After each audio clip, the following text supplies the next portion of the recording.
هلو يا حلوين، قمت اعمل لي كوبايه شاي كده بالليل في السهره بعد ما نيمت العيال.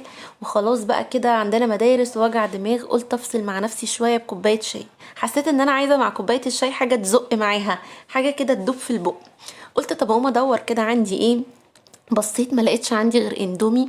ايه ده؟ لا انا مش عايزه اندومي، انا عايزه حاجه كده تدوب في البق، حاجه حلوه كده تنسيني المرار اللي الواحد شايفه. وبما اني بتكلم في حاجه حلوه اكيد هفكر في سكر وفانيليا. سكر وفانيليا الجروب الوحيد اللي بينقلني لعالم الحلويات بحب.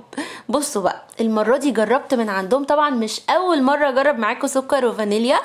جربت من عندهم المرة دي الحجازية، ودي هنحط تحتيها 5 6 7 خطوط، وبعد كده البوتيفور، وبعد كده السابليه. الحجازية يا جماعة، لو بصوا، لو حلفت لكم من هنا للصبح ان استحالة تدوقوها بالطعم ده عند اي حد تاني مش هتصدقوا.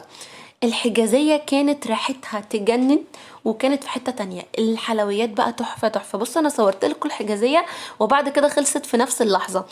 جاية ريحتها تجنن، ده اول حاجة، الريحة فظيعة. تاني حاجة بتدوب في البق بمعنى الكلمة. انا اكلت حجازية في حياتي كتير بس مش زي دي. الواحد يقول اللي ليه واللي عليه. يعني عايزه اقول لكم كده فجأة، اللي ما بيحبش الحجازية هيحبها. بتدوب في البق وبتديكي احساس كده اللي هو فعلا دي حجازية حلوة فظيعة.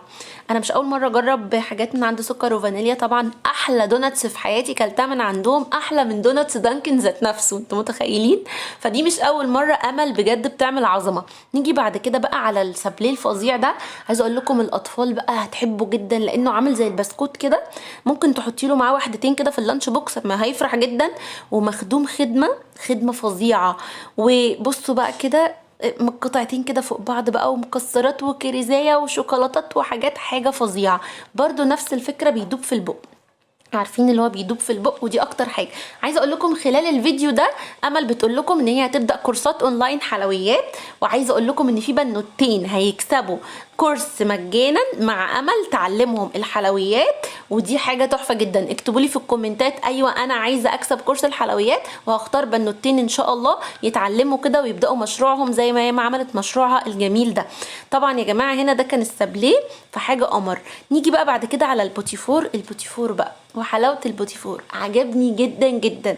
بصوا يا جماعه، ده ما تزهقيش من الاكل وانتي بتاكليه بقى، اللي هو مش واحده وخلاص، لا، ده تاخدي منه واحده اتنين تلاته. بصوا بقى من النص كده في شوكولاته، تقطمي كده من جوه تلاقي الشوكولاته كمان من جوه. عجب يحيى جدا جدا جدا. عايزه اقول لكم ان انا ابني ما بياكلش الحجازيه دي اكلها من ريحتها. قال لي انا عايز اللي ريحته طالعه ده بجد. لا انا هرجع تاني واقول له الحجازيه، معلش الحجازيه دي هنتكلم عنها كتير قوي في الفيديو. فبجد الحلويات دي حلوه قوي قوي مع كوبايه الشاي. قمت بقى اعمل كوبايه الشاي المظبوطه كده في روميو وجولييت. وبجد بجد من احلى الحلويات اللي كلتها كانت سكر وفانيليا. بحبهم جدا جدا جدا، ودايما حاجتهم بتفرحني وفعلا بيحلوا الايام. باي باي.